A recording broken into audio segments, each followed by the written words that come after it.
देखो last class के अंदर अपन बात कर रहे थे लोड ट्रांसफर मैकेनिज्म की।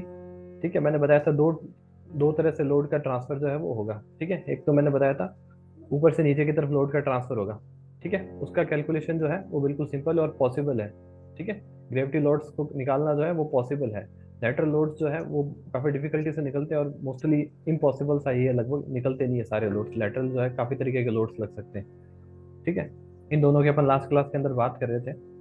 और यहाँ पे पहले इस डायग्राम से पहले एक बार आपको ये बता देता हूँ, कल लास्ट अपन ने यहाँ पे खत्म किया था कि वन वे स्लैब कौन सा है, टू वे स्लैब कौन सा है। ठीक है, ये वाली कंडीशन है इसके लिए। ठीक है, ग्रेटर देन टू होगा तो मेरा वन वे स्लैब होगा, लेस देन टू होगा ये वाला रेशियो तो मेरा टू वे स्लैब होगा। ठीक है, टू वे स्लैब के अंदर क्या होगा, टू वे स्लैब के अंदर आपका जो लोड है वो चारों बीम्स के अंदर इक्वल ट्रांसमिट होगा। ठीक है, और आपका वन वे जो स्लैब है उसके अंदर आपका जो लोड है वो ओनली, जैसे अगर मान लो आप इसके अकॉर्डिंग ले रहे हो तो इन दो वॉल्स पे इक्वल ट्रांसमिट होगा। ठीक है, आपका जो लॉन्गर स्पान है उन दोनों स्पान पे इक्वल ट्रांसमिट होगा।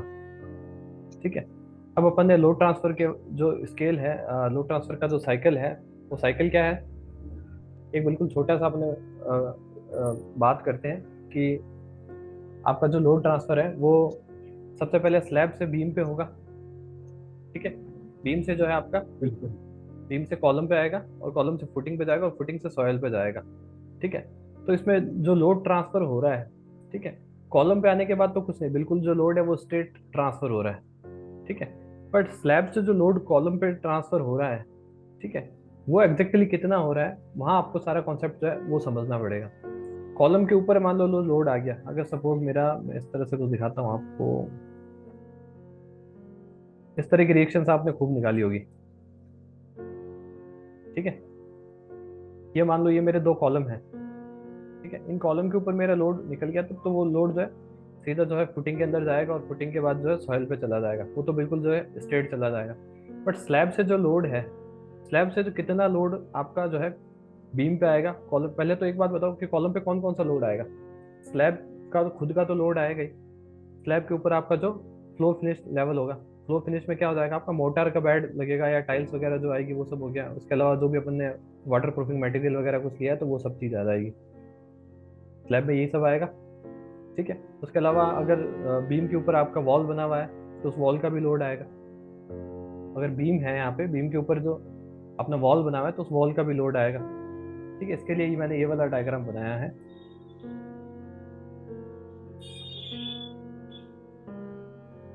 ये वाला डायग्राम, जैसे सपोज मेरे ये वाले दो कॉर्नर्स हैं, जैसे भी मैंने आपको डायग्राम दिखाया था, उसके बाद मान लो ये ए है ये बी है। ठीक है, ये मेरा कॉलम ए है ये मेरा कॉलम बी है। तो इस कॉलम के ऊपर सबसे पहले इस बीम का लोड आएगा। ठीक है, ये जो है ये मेरा बीम है यहाँ पे। ये मान लो मेरी वॉल जो है वो पैरापेट वॉल है, पैरापेट वॉल लगभग 1 मीटर के आसपास की होती है। ठीक है, सब जगह मैंने पैरापेट वॉल को 1 मीटर लिया है। और एक मेरा स्लैब का लोड आएगा। तो मेरे यहाँ कॉलम के ऊपर कौन कौन सा लोड आएगा, एक तो है बीम का लोड आ जाएगा। ठीक है, एक पैरापेट का लोड आएगा ऊपर वॉल के कारण। ठीक है, ये तो मेरा ब्रिक ब्रिक हो जाएगा, ये तो सारा ब्रिक वर्क हो जाएगा जो मैंने अलग कलर से दिखा रखा है। ठीक है, ये वाला मेरा स्लैब हो जाएगा। ठीक है, और ये वाला मेरा बीम हो जाएगा। तो तीन लोड्स आएंगे कॉलम के ऊपर। ठीक है, तीन लोड आएंगे। और स्लैब लोड के अंदर मैं साथ साथ किसको भी कंसिडर कर लूंगा, फ्लोर फिनिश। फ्लोर फिनिश के अंदर अपने क्या कंसिडर कर लेंगे, जो भी मोर्टार बेड है या टाइल्स वगैरह आएगी उसको कंसिडर कर लेंगे। उसके अलावा जो है 1 किलो न्यूटन जो है, 1 किलो न्यूटन पर मीटर, अभी बता रहा हूँ वो सारी वैल्यू कोड से किस तरह से अपने सारी वैल्यू देखेंगे, तो उसको भी मैं कंसिडर कर लूंगा। जो भी अपने वाटर प्रूफिंग मटेरियल लेंगे उसको भी कंसिडर कर लेंगे। तो यहाँ से अपनी कैलकुलेशन को एक बार स्टार्ट करते हैं। देखो मैंने नॉर्मली एक एग्जांपल लिया है। ठीक है, एक छोटा सा अपन ने, मान लो ये रूफ टॉप लिया है, यहाँ पे अपनी पैरापेट वॉल है 1 मीटर की इसके ऊपर सब जगह। ठीक है, तो इसको अपने को कैलकुलेट करना है। अब किसी भी एक बीम को ले लो, ये जैसे मान लो ये बीम है B1। ठीक है, दोनों तरफ कॉलम आ रहे हैं, दोनों तरफ कॉलम पे लोड ट्रांसफर हो रहा है, मतलब ये सिंपली सपोर्टेड बीम हो गई। ठीक है, अब इसके ऊपर में टोटल जो लोड मेरा है वो किस तरह से ट्रांसफर होता है उसको अपने को समझना है। ठीक है, मैं केस जो है ये वाला जो केस है पूरा इसको ले रहा हूँ और यहाँ पे अपने सबसे पहले B1 को कैलकुलेट। अब B1 पे जो लोड ट्रांसफर होगा ये, और B10 पे, देखो दोनों पे जो लोड है वो सिमिलर तरह से ट्रांसफर हो रहा है। ये ट्रायंगल वाला लोड यहाँ पे ट्रांसफर हो रहा है B1 पे, यहाँ पे भी B10 पे भी ये ट्रायंगल वाला लोड ट्रांसफर हो रहा है। दोनों कॉलम्स का यहाँ पे ओरिएंटेशन सेम है। यहाँ पे भी दोनों कॉलम का ओरिएंटेशन सेम है, दोनों के बीच की जो डिस्टेंस है वो है 3.3 मीटर, यहाँ पे भी है 3.3 मीटर। ठीक है, अब नेक्स्ट डायग्राम के अंदर देखिए जनरल कंसिडरेशन क्या है, जो मैं अभी एग्जांपल मैंने आपको दिखाया है उसके अंदर क्या है, जो सारा बीम के साइजेस हैं वो बीम के साइजेस मैंने लिए हैं 200 बाई 300 का। ठीक है, ये जो बीम है सारा, ठीक है, ये यहाँ से जो आपको दिखाई दे रहा है ये 200 mm, ठीक है, और नीचे इसका जो डेप्थ आ रहा है वो है 300 mm। उसके बाद जो कॉलम है उनके सबके साइजेस है वो भी 200 बाई 300 mm लिए, एग्जाम्पल एकदम सिंपल रखा है। ठीक है, स्लैब का जो थिकनेस है वो 125 mm लिया है। IS कोड आपको ये सब तो मैंने बता दिए थे। 456 जो है वो RCC या PCC, वो उनकी सबकी वैल्यू देखने के लिए 875 पार्ट 1 डेड लोड के लिए, 875 पार्ट 2 लाइव लोड के लिए। ठीक है, और दो चीज़ें जो अपन ने कल समझी थी वो ये थी कि वन वे स्लैब के लिए अपना जो है वो फॉर्मूला अपन ने कैलकुलेट किया था W मल्टीप्लाई LX/2, और ट्रायंगल पोर्शन के लिए जो वैल्यू है फॉर्मूले की वो क्या आएगी और ट्रेपेजोइडल के लिए क्या आएगी, ये सब अपन ने कल देख ली थी। ठीक है, उसके बाद नेक्स्ट अपने स्लाइड पर चलते हैं। अब बात करते हैं कौन कौन से डेड लोड आएंगे। अपना जो कॉलम के ऊपर जो लोड ट्रांसफर होगा मैंने बताया था, एक तो मेरा क्या होगा, स्लैब का खुद का लोड ट्रांसफर होगा, उसके लिए मैं फॉर्मूला लगाऊंगा thickness multiply density of RCC। ठीक है, सेकंड मेरा फ्लोर फिनिश लोड हो जाएगा, जिसके अंदर मैंने बताया कि मोटार बेड टाइल्स वगैरह वो सब आ जाएगा। देन थर्ड मेरा वाटर प्रूफिंग मटेरियल है, इसको मैं जो क्या एज्यूम करता हूँ 1 kN/m² एज्यूम करके चल रहा हूँ। ठीक है, उसके बाद मेरा वॉल लोड आ जाएगा। वॉल आपकी अभी पैरापेट वॉल ले रहे हैं तो वो 1 मीटर की है, हो सकता है आपकी वॉल जो वो 3 मीटर की हो, 2.9 मीटर की हो, अगर आप बीम को माइनस कर दोगे तो हो सकता है 2.9 मीटर आएगा, या कुछ भी आपका जो वॉल का जो हाइट होगा वो आ जाएगा। उसके बाद बीम या कॉलम का खुद का सेल्फ वेट हो जाएगा। ठीक है, उसके बाद लाइव लोड जो है ये कौन से वाले कोड से, IS 875 पार्ट सेकंड से अपने क्या जो है मैंने दिखाया था आपको। कोड को मैं साथ साथ दिखाते हुए चलूंगा जहाँ पे भी मैं वैल्यू को यूज करूंगा। तो पहले अपने डेड लोड को कैलकुलेट करते हैं, फिर लाइव लोड को कैलकुलेट करते हैं एक बीम के ऊपर। अब सबसे पहले अपने बात कर रहे हैं स्लैब की। ठीक है, तो स्लैब के अंदर मैंने यहाँ पे फॉर्मूला लगाया है स्लैब का, थिकनेस मल्टीप्लाई डेंसिटी। ठीक है, थिकनेस में अपने स्टार्टिंग के अंदर यहाँ पे टेबल के अंदर आपको गिवन थी, यहाँ पे मैंने बता दिया थिकनेस को अपने लेंगे। एक सेकंड, इसको मैं थोड़ा सा छोटा कर लेता हूँ, यहाँ पे साइड में रख लेता हूँ। तो यहाँ पे जो मेरी थिकनेस है वो यहाँ पे लिए 125 mm। ठीक है, तो यहाँ से मैंने थिकनेस ले ली 0.125 125 mm है, तो मीटर के अंदर क्या हो जाएगा 0.125 मीटर। ठीक है, अब डेंसिटी 25 kN/m² कहाँ से ली, ये अपना कोड है, कोड ओपन करता हूँ मैं, एक सेकंड।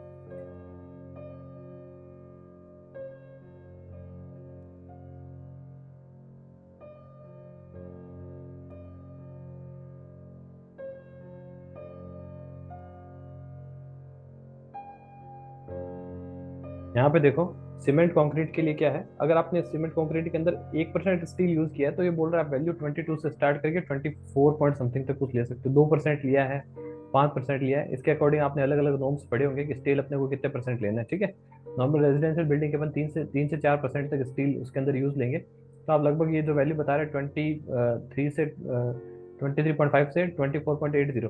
ठीक है, 24.80 है, तो मैं लगभग इसको ले लेता हूँ कितना 25, इसलिए मैंने यहाँ से जो वैल्यू है ये यहाँ पे लिए 25। ठीक है, तो यहाँ आपका डेड लोड गिवन है किलो न्यूटन के अंदर, कोड के अंदर ये अपना 875 पार्ट 1 है। इसमें यहाँ पे ये देखो जो है टेबल नंबर जो आपके 1 चल रही है, और पॉइंट नंबर ये है ये अपना यहाँ पे 22। ठीक है, इसके अलावा जैसे सीमेंट प्लास्टर की भी अभी मैं लूंगा, तो सीमेंट प्लास्टर की देखो यहाँ पे दे रखी है 20.40। ठीक है, तो इसको मैं अप्रोक्स जो है 21 ले लूंगा, ज़्यादा आपने ले सकते हैं, कम ले रहे हैं तो प्रॉब्लम है। ठीक है, ये kN/m³ के अंदर हो जाएगी। उसके अलावा एक मेरे को ब्रिक की भी चाहिए होगी, तो ब्रिक यहाँ पे आपको मिल जाएगा, ये पॉइंट नंबर ये रहा, पॉइंट नंबर 13 पे है ब्रिक का, ये देखो अलग अलग वैल्यूज दे रखी है। ठीक है, तो यहाँ से मैं ब्रिक की जो है आप देखोगे कि 15.70 टू 18.85 इतना दे रखा है। ठीक है, तो मैं इसको 19 ले लूंगा अप्रोक्सीमेटली। तो यहाँ पे आप देखो self weight of slab thickness, thickness multiply density, मैंने फॉर्मूला लगाया है, थिकनेस को मल्टीप्लाई कर दिया डेंसिटी से, ये आएगा 3.125 kN/m²। सिंपल है, आगे चलते हैं नेक्स्ट। नेक्स्ट डेड लोड का जो फ्लोर फिनिश है आपका, उसका जो डेंसिटी है आप लगभग लगभग प्लास्टर वाला जो डेंसिटी कोड में दिया हुआ था उसके इक्वल होगी। ठीक है, वो वाला डेंसिटी अपना कितना था, 21 के अप्रोक्स था। यहाँ पे 21 के अप्रोक्स था सीमेंट प्लास्टर वाला, इसके इक्वल लगभग लेंगे। ठीक है, तो यहाँ पे मैंने 21 से इसको मल्टीप्लाई कर दिया, ये आपका 50 mm से 70 mm तक हो सकता है। ठीक है, अब आप जब इसको इससे मल्टीप्लाई करो तो इसको को मीटर के अंदर चेंज कर लेना। अभी ये सीधा मैंने लिख दिया था 50, तो आप इसको लिखोगे 0.050 मीटर हो जाएगा, यहाँ पे 0.070 हो जाएगा। तो अगर आप 50 mm लेते हो तो 1.05 आता है, और अगर आप 70 mm लेते हो तो 1.47 किलो न्यूटन पर मीटर स्क्वायर आता है। ठीक है, तो 1.47 है, इसको आप अप्रोक्सीमेटली 1.5 भी ले सकते हैं इसको। ठीक है, उसके बाद नेक्स्ट मेरा ये कैलकुलेट हो गया, फ्लोर फिनिश कैलकुलेट हो गया। अब मैं बात कर रहा हूँ इसकी, मेरे को 1 मीटर की जो वॉल है उसके लिए कैलकुलेट करना है। पैरापेट वॉल मैं बोल रहा हूँ 1 मीटर की मेरे को है, उसके लिए कैलकुलेट करना है। तो यहाँ पे बी मल्टीप्लाई एच, बी मेरा कितना हो गया, 200 mm की मेरी वॉल है, तो ये आ गया 0.2। हाइट में 1 मीटर लेके चल रहा हूँ पैरापेट वॉल की, तो यहाँ पे हाइट होगी 1। डेंसिटी मेरी 19, कहाँ से लाया हूँ, कोड से लेके आया हूँ। ये देखो यहाँ पे कोड के अंदर भी ब्रिक की मैंने आपको दिखाया वैल्यू क्या थी। यहाँ पे ब्रिक वाला जो पॉइंट आ रहा है वो आ रहा है पॉइंट नंबर, ये देखो यहाँ पे, एक सेकंड, पॉइंट नंबर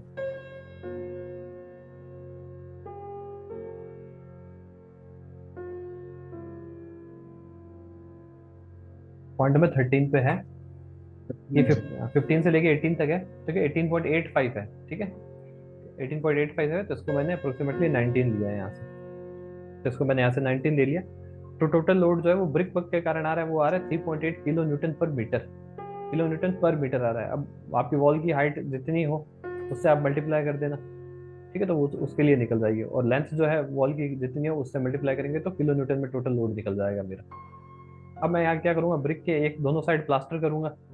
ठीक है, ब्रिक के इनर वाले साइड में मोस्टली 12 mm का प्लास्टर करते हैं, बाहर वाली साइड में 15 mm का प्लास्टर करते हैं। ठीक है, तो यहाँ 15 mm के प्लास्टर के लिए मैंने 0.015 मीटर, और 12 mm के प्लास्टर के लिए 0.012 ले लिया।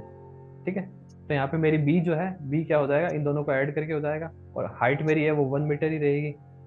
और प्लास्टर के लिए मेरा क्या है, 21 मेरी वैल्यू है, जो अपन अभी कोड से देखी थी। ये देखो यहाँ पे सीमेंट प्लास्टर की जो वैल्यू है, सीमेंट प्लास्टर की जो वैल्यू है वो मेरी यहाँ से मैंने 20.40 दे रखी है, तो मैं अप्रोक्स इसको 21 ले लेता हूँ। इसको मैंने मल्टीप्लाई किया। ठीक है, दोनों को मैं ऐड करूंगा, 3.8 प्लस ये वाला 0.567, तो दोनों को ऐड करने के बाद मेरा टोटल इसका जो है वॉल लोड निकल जाएगा 4.36 किलो न्यूटन पर मीटर। ठीक है, आपका जो दो कॉलम्स हैं, दो कॉलम्स के ऊपर, दो कॉलम्स के ऊपर आपका कौन कौन सा लोड आने वाला है, उसके ऊपर जो बीम है उसका, हाँ। उसके ऊपर दो कॉलम के ऊपर बराबर। हाँ, दो कॉलम के ऊपर अगर एक बीम है तो वो सिंपली केस क्या है, सिंपली सपोर्टेड का केस है। ठीक है, बिल्कुल। बट बीम के ऊपर ओनली बीम के सेल्फ वेट का लोड नहीं है, बीम का सेल्फ का लोड तो है ही, उसके अलावा स्लैब का भी लोड आ रहा है। स्लैब के साथ साथ अपन ने फ्लोर फिनिश भी ले लिया है, और उसके साथ साथ वाटर प्रूफिंग मटेरियल भी ले लिया, और उसके ऊपर जो वॉल है उसको भी साथ में कंसिडर कर लिया है। ठीक है, अब लास्ट आपका बचता है बीम का पार्ट। अब ये देखो बीम, बीम की आपकी बी और एच ये मैंने ले ली हाइट। ठीक है, ये आपका स्टार्टिंग में मैंने बताया था बीम का जो साइज है वो क्या है, ये है 200 mm, और इधर से है 300 mm, तो यहाँ से 0.2, इधर से 0.3 मीटर के अंदर चेंज कर दिया। डेंसिटी बीम की 25। ठीक है, ये मैंने कोड से, यहाँ पे आपको कोड के अंदर गिवन है। ठीक है, सीमेंट कंक्रीट के लिए मेरी यहाँ से जितना परसेंट आप स्टील यूज कर रहे हो उसके अकॉर्डिंग आप 23 से लेकर 26 तक ये वेरी कर रही है। ठीक है, 5% तो बहुत रेयर केस में अपन यूज करेंगे, 5 से 6% बहुत ज़्यादा मैक्सिमम वो चीज़ों की तब लेंगे, तो आप नॉर्मली 25 तक इसकी वैल्यू को ले सकते हो।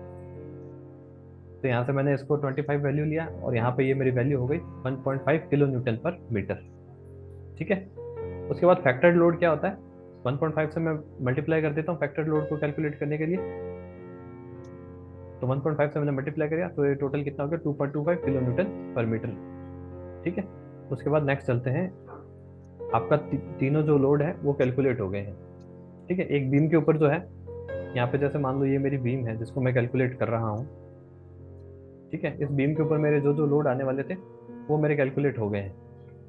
ठीक है, इस बीम के ऊपर ये दो कॉलम से मान लो, आर ए और आर बी दो कॉलम से मेरे, और ये वाली जो मेरी बीम है, इस बीम के ऊपर इसका खुद का जो वेट आ रहा है वो मैंने कैलकुलेट कर लिया है। ठीक है, इसके ऊपर जो स्लैब का जो लोड आएगा वो मैंने कैलकुलेट कर लिया है, और इसके ऊपर जो ब्रिक होगी उसका जो लोड आएगा वो मैंने कैलकुलेट कर लिया है। ठीक है, मान लेते हैं वो टोटल लोड जो है वो डब्ल्यू आ रहा है। ठीक है, यहाँ से आपका ए है, यहाँ से बी है, दो केस बन सकते हैं, पॉइंट लोड का भी केस बन सकता है, यहाँ पे मैंने लिख दिया, तो कैलकुलेट ट्रैक्शन सपोर्ट दो केस बन सकते हैं, पॉइंट लोड का भी केस बन सकता है और यूडीएल का भी केस बन सकता है। ठीक है, तो पहले पॉइंट लोड वाले केस की बात करते हैं। पॉइंट लोड वाले केस के अंदर मान लो ये दोनों अलग अलग है, ए और बी दोनों अलग अलग है, अगर मान लो ये एकदम मिड के अंदर होता डब्ल्यू, तब तो कोई प्रॉब्लम ही नहीं थी, आर इक्वल्स टू क्या होता, W/2 इधर और W/2 इधर, हाफ हाफ ट्रांसफर हो जाता। ठीक है, तब कोई इशू नहीं होता। इशू कब होता है, जब आपका जो है इधर ए है और इधर बी है, मान लो कोई वॉल है जो मान लो आपके इस बीम के बीच में मान लो लाई कर रही है, तो वो क्या एक पॉइंट लोड की तरह वर्क करेगी। फिलहाल तो अपना जो केस है वो यूनिवर्सल डिस्ट्रीब्यूटेड का केस है, यूडीएल का केस है। ठीक है, बट मान लो कोई वॉल अगर ऐसी हो जो बीम के ऊपर इस तरह से लाई कर रही हो, ठीक है, तो आपको पॉइंट लोड कैसे कैलकुलेट करना है, W × A। ठीक है, ये आपका क्या होगा, एंटी क्लॉकवाइज हो गया। अब एंटी क्लॉकवाइज को मैं माइनस कर दूंगा, R B multiply L then equals to zero. Moments खुद निकाल रखे होंगे, देन टोटल मेरा आर बी जो है उसकी वैल्यू निकल जाएगी W × A divide by L. अब बी के अबाउट में मोमेंट लूंगा यहाँ से।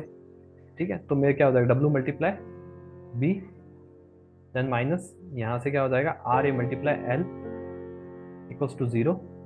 देन मेरा टोटल ये सॉल्व आउट करके RA इक्वल्स टू निकल जाएगा W × B/L। ठीक है, ये बिल्कुल सिंपल है, मोमेंट लेना और उसको जो है कैलकुलेट करना है। ठीक है, ये अपने बीटा के डिप्लोमा के अंदर खूब वो किया होगा कैलकुलेशन। उसके बाद नेक्स्ट यूडी वाला केस लेते हैं। तो यूडीएल के लिए क्या होगा, अगर इक्वली ट्रांसमिट हो रहा है मेरा लोड, तो दोनों के अंदर क्या होगा, WL/2 और WL/2 आएगा। ठीक है, थोड़ा सा इसको कैलकुलेट करके भी अपन देख सकते हैं। तो इन चीज़ों को मैनुअली कैसे कैलकुलेट करते हैं, फिर सॉफ्टवेयर से अपने कैलकुलेट करेंगे तो क्या चीज़ें चेंज आएगी, उसको अपने को समझना है। उसके बाद नेक्स्ट चलते हैं B1 और B10 के अंदर। एक सेकंड में आपको दिखाता हूँ पहले।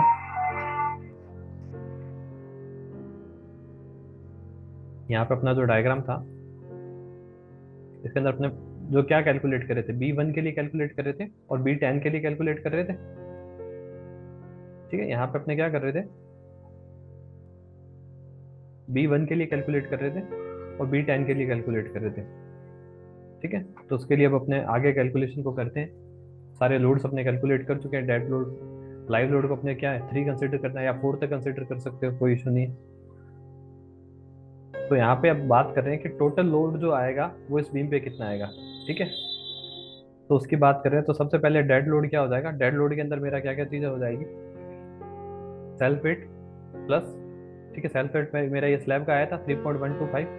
ठीक है, आप थोड़ा सा पीछे देख लेना, मैंने क्या क्या बताया था, कॉपी पेन साथ में लेके बैठना तो चीज़ों को नोट करते चले जाना। मेरा स्लैब का जो लोड आया था वो 3.125, फ्लो फिनिश का आया था 1.5, वाटर प्रूफिंग का आया था 1, इनको सबको मैंने ऐड कर दिया तो आ गया 9.625 किलो न्यूटन पर मीटर स्क्वायर। यूनिट्स का प्रॉपर अच्छे तरह से ध्यान रखना। फिर मैंने फैक्टर लोड निकालने के लिए 1.5 से मल्टीप्लाई किया। ठीक है, अब मेरा जो है, अभी यहाँ पे कौन सी स्लैब है, यहाँ पे मेरी 2 वे स्लैब है। 2 वे स्लैब के लिए ट्राइंगल का फॉर्मूला कल अपन ने बनाया था, W × LX/3। ठीक है, तो यहाँ पे W × LX/3 किया तो मेरा टोटल कितना हो गया, 15.88 समथिंग कुछ आ गया। ठीक है, तो सबसे पहले तो आप ये वाला W ध्यान में रखो और उसके बाद नेक्स्ट देखो। उसके बाद नेक्स्ट अपना क्या है, फैक्टर्ड लोड। अब यहाँ पे बीम का जो लोड है, बीम का क्रॉस सेक्शन मेरा क्या था, बीम का क्रॉस सेक्शन मेरा 0.2 × 0.3, उसको मल्टीप्लाई कर दिया मैंने 25 से। 25 जो वैल्यू अपने कोड से आई है उसको 1.5 से मल्टीप्लाई करूंगा तो फैक्टर्ड लोड में कन्वर्ट कर लिया मैंने, उससे वो सेफ हो जाएगा थोड़ा सा। फैक्टर्स तो कंसिडर करते हैं, ये तो सब चीज़ें तो पता होगी आपको ना, क्योंकि बीटा किए हो तो ये चीज़ मैं मान के चल रहा हूँ। ठीक है, 2.25 किलो न्यूटन पर मीटर आ जाएगा। उसके बाद आपका तीसरा कौन सा बता, ये मैंने पहले पहले जो बताया ये मैंने बताया स्लैब के लिए। ठीक है, उसके बाद सेकंड जो मैं अपन ने बात की ये वाला हो गया अपना बीम के लिए। देन तीसरा मेरा पैरापेट वॉल वाला जो अपन ने लोड दिया था ब्रिक का। ठीक है, एक तो इसमें एक तो ब्रिक का ब्रिक का जो वर्क है वो आ जाएगा और दोनों साइड पे जो प्लास्टर हो रहा है वो आ जाएगा। तो इसकी वैल्यू ये आ गई और इसकी वैल्यू ये आ गई, दोनों का ऐड कर दिया तो आ गया 6.54। तो टोटल मेरे पास जो है total factored load on beam, total B1 जो है ये B1 से जो लोड ट्रांसफर होगा कॉलम C1 और C2 पे, वो टोटल कितना होगा ट्रांसफर, वो फाइनली अब कैलकुलेट हो जाएगा जब मैं इन तीनों को ऐड कर दूंगा। ठीक है, फर्स्ट में किसको ऐड करूंगा, स्लैब वाले लोड को, देन सेकंड में ऐड करूंगा बीम वाले लोड को, देन थर्ड में ऐड करूंगा जो मेरा वॉल का लोड आ रहा है वो। इन तीनों को ऐड कर रहा हूँ तो ये आ रहा है 24.67। ठीक है, 24.67। अब 24.67 का अपने को क्या करना है, 24.67 जो लोड आ रहा है उसको मल्टीप्लाई करना है 3.3, क्योंकि टोटल मेरी बीम की जो लेंथ है वो कितनी है, 3.3। ये इधर देखो इसके अंदर, यहाँ पे टोटल लेंथ कितनी है, 3.3। ठीक है, तो इससे मल्टीप्लाई कर दोगे तो आपका टोटल लोड कैलकुलेट हो जाएगा। यहाँ पे अभी जो आ रहा है किलो न्यूटन पर मीटर के अंदर आ रहा है, बीम वाली लेंथ से मैंने मल्टीप्लाई किया तो किलो न्यूटन के अंदर कितना लोड आ रहा है, 81.41। ठीक है, अप्रोक्सीमेटली मान लो आप 80 आ रहा है। ठीक है, 80 अगर बीम पे पूरा 80 किलो न्यूटन का लोड आ रहा है तो दोनों कॉलम्स पे कितना ट्रांसफर होगा, 40 और 40 ट्रांसफर होगा। ठीक है, इस तरह से आपको थोड़ा सा जो है मैनुअल वर्क करके चीज़ों को पहले सोचना है। ठीक है, फिर और साथ साथ सॉफ्टवेयर में भी चीज़ों को कैलकुलेट करते जाना है। अगर आप सॉफ्टवेयर पे पूरा डिपेंडेंट हो जाओगे तो फिर कुछ चीज़ों में आप अपना जजमेंट या अपना जो एक आइडिया है वो आप नहीं दे पाओगे उस चीज़ों में। इसलिए लोड ट्रांसफर का कुछ बच्चे कहते हैं कि भाई अभी पढ़ना क्यों ज़रूरी है, अपने तो ई टैप्स कर रहे हैं, सॉफ्टवेयर से कर रहे हैं, उससे तो वैसे भी अपना काफ़ी आसान होने वाला है, काफ़ी सिंपल होने वाला है। हालांकि ये चीज़ें आपने बीटेक के अंदर पढ़ रखी होगी, बट एज रेजिडेंशियल बिल्डिंग के प्रोजेक्ट में आपको कितनी चीज़ें काम में लेनी है, बस इतनी ही चीज़ें काम में लेनी है जितनी इस क्लास में बताइए, और बहुत ही लिमिटेड चीज़ें हैं, बहुत ही कंप्रेस करके बताइए मैंने। पर इतनी चीज़ों को भी अगर आप थोड़ा सा नहीं सोचोगे दिमाग में तो ओनली सॉफ्टवेयर पे पूरा डिपेंडेंट हो जाओगे तो चीज़ों का प्रैक्टिकली उतना जो है साइट पे चीज़ों को नहीं समझ पाओगे। ठीक है, तो इतना अपने को समझना जरूरी है। तो मेरा जो है ये 81.41 आ गया, ये टोटल बीम के ऊपर आ रहा है, तो दोनों कॉलम्स के अंदर मेरा कितना ट्रांसफर होगा, 40.7 किलो न्यूटन। ठीक है, सिमिलरली अब नेक्स्ट जो है इसके अंदर B12 और B11 के लिए। ठीक है, मैं आपको B12 और B11 कहाँ पे आ रही है दिखाता हूँ एक बार। ये देखो, ये मेरी B11 आ रही है और मेरी B12 आ रही है। दोनों के अंदर क्या है, दोनों की जो लेंथ है वो 3.6 है। दोनों के अंदर क्या है, एक कॉलम तो इस तरह से आ रहा है, वर्टिकली लाई कर रहा है, एक हॉरिजेंटली, इधर भी एक वर्टिकली एक हॉरिजेंटली, तो सिचुएशन पूरी सेम है दोनों के ऊपर। यहाँ पे ट्रेपेजोइडल वाला लोड लग रहा है, यहाँ पे ट्रेपेजोइडल वाला लोड है, तो सब कुछ सेम है इसके अंदर। ठीक है, तो इस बीम के लिए मैं और कैलकुलेट करके बताऊंगा, बाकी पूरे स्ट्रक्चर के लिए आप खुद कैलकुलेट करो अच्छे से, क्योंकि तरीका आप समझ गए हो कि कैसे कैलकुलेट करना है। एक बीम के ऊपर कौन कौन से लोड ट्रांसफर हो गया आप समझ गए हो, है ना। बीम का खुद का होगा, स्लैब का होगा, वॉल का होगा, वो सब आप समझ गए हो।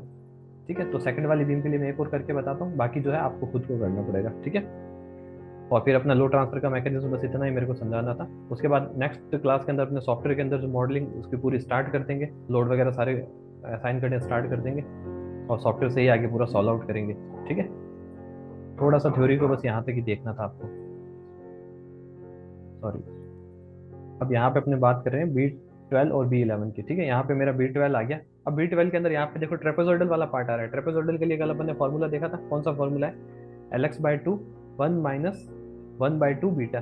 बीटा यहाँ पे क्या है, LY divide by LX। LY कौन सा है, Y साइड में आपकी कितनी लेंथ है, मतलब ये 3.6, और X साइड में आपकी कितनी लेंथ है, 3.3। ठीक है, उसके बाद अपने यहाँ पे सबसे पहले स्लैब का जो लोड है वो कैलकुलेट कर रहे हैं, तो डेड लोड मेरा कितना आ जाएगा, स्लैब का अपन ने 3.125 कैलकुलेट किया था, फ्लोर फिनिश का 1.5, इसका हो जाएगा 1। लाइव लोड अपना जो कोड के अंदर सब जगह 3 दे रखा है, अपन 4 लेके चल रहे हैं। एक बार मैं लाइव उसका भी कोड दिखा देता हूँ आपको, 875 पार्ट सेकंड के अंदर चलते हैं।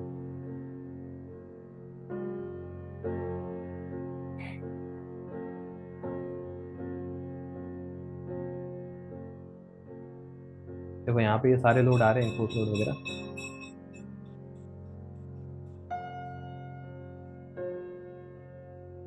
यहाँ पे क्या आ रहा है, all rooms, kitchen, toilet, corridor, passage, balconies, इनके सबके लिए ये जो लोड बता रहा है 2 2 3 3। ठीक है, तो 3 तो मैक्सिमम लेना ही है, 3 की जगह 4 ले सकते हो, 3 से कम कम नहीं लेना है अपने को। ठीक है, उसके अलावा एक अपना जो आगे काम में लेंगे, वैसे वो कल काम में आएगा, बट वो भी एक बार बता देता हूँ यहाँ पे। अपना स्टेयर केस टावर बनेगा ऊपर, तो उसके ऊपर वाटर टैंक भी आएगा।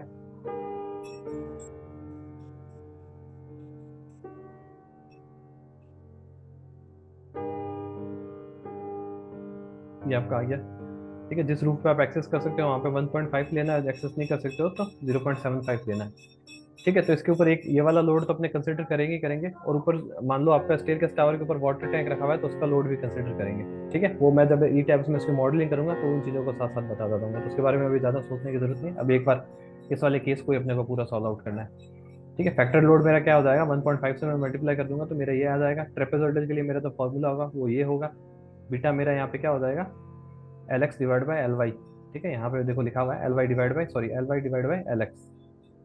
ठीक है, यहाँ पे मैंने फार्मूला लगा लिया, सारा कैलकुलेशन कर लिया। यहाँ पे बीम का सेल्फ वेट मैंने कैलकुलेट कर लिया सेम वही फॉर्मूले से। ठीक है, बीम बीम के क्रॉस सेक्शंस को मैंने मल्टीप्लाई किया है, 25 मेरा आईएस कोड से आ गया, 1.5 फैक्टर्ड लोड के लिए 2.25 आ गया। ठीक है, पैरापेट वॉल के लिए मैंने सारी कैलकुलेशन कर ली। देन उसके बाद मेरा इन तीनों को मैं ऐड कर देता हूँ। Total factored load on beam, total beam पे कितना लोड आ गया, स्लैब के कारण आया है 12 किलो न्यूटन के आसपास, और बीम के कारण आया वो 2.25, और ये वॉल लोड के कारण है 6.54। तो टोटल मेरे पास आ गया 21.690। अब इसको मैं मल्टीप्लाई कर दूंगा, मेरी बीम की लेंथ है टोटल 3.5, ये है किलो न्यूटन पर मीटर के अंदर। किलो न्यूटन के अंदर आपको लोड निकालना है तो बीम की जो टोटल लेंथ है उससे मल्टीप्लाई कर देंगे। तो 3.5 से अपने मल्टीप्लाई कर देंगे तो टोटल आ रहा है 76 मान लो। ठीक है, तो 38 के जी 38 किलो न्यूटन का इस वाले कॉलम पे आएगा और 38 किलो न्यूटन का इस वाले कॉलम पे आएगा। ठीक है, सिमिलरली फॉर B11 के लिए भी सेम यही तरीका का प्रोसीजर रहेगा, और आगे वाले सेम केसेस के लिए भी यही प्रोसीजर रहेगा। अभी तक जितने बीम्स का मैंने कैलकुलेट किया उसके अंदर कुछ समझ में नहीं आया तो पूछ लो, और आगे वाली बीम्स के लिए आपको खुद को ट्राई करना है। ठीक है, ये एक मैनुअल तरीका था लोड ट्रांसफर की मैकेनिज्म को समझने का। ठीक है, और ये जो भी सारे लोड है ये ग्रेविटेशन वाले लोड है। ठीक है, जो हाइट के अलोंग लगेंगे। इसके आज वाली क्लास के अंदर कोई दिक्कत है तो पूछ लो। लोड ट्रांसफर मैकेनिज्म अपनी यही है कि स्लैब के थ्रू लोड जो है बीम पे और बीम से कॉलम पे कैसे ट्रांसफर होगा, कॉलम के आगे जो है बिल्कुल स्ट्रेट लोड ट्रांसफर होता है। तो वो यही जो आपका जितना भी लोड आया, जैसे अभी यहाँ पे पीछे 40 किलो न्यूटन आया था, यहाँ 38 आया, तो ये 38 सीधा आपका फुटिंग में ट्रांसफर हो जाएगा, उसके बाद कोई इशू नहीं है। स्लैब से जो ट्रांसफर हो रहा है लेटरली, उसको थोड़ा सा कैलकुलेट करने में आपको फॉर्मूला वगैरह वो सब चीज़ें यूज़ करनी पड़ेगी एक बार। ठीक है, अब उसको जब सॉफ्टवेयर में अपने काम करेंगे तो कैसे, अब जैसे आज ये इतनी कैलकुलेशन की है, ठीक है, सॉफ्टवेयर में अपने काम करेंगे तो चीज़ें कैसे आसान हो जाएगी वो अपने को देखते चलना है। तो मॉडलिंग का प्राइमरी पार्ट मैंने बता दिया था कि ग्रिड को अपन कैसे इंपोर्ट करेंगे, कल उसमें मटेरियल वगैरह असाइन करके कुछ मॉडलिंग उसकी करते हैं और फिर लोड वगैरह असाइन करेंगे। ठीक है, यस सर, यस। ठीक है, तो ओवर करें आज वाली क्लास को। Yes yes sir. ठीक है, तो आप जो है ना 875 पार्ट 1 और पार्ट सेकंड के अंदर जो जो चीज़ें आज मैंने बताई है वहाँ से जो जो पॉइंट्स लिए हैं वो बोले कंसिडर कर लेना। ठीक है, okay sir, okay, thank you so much. Thank you.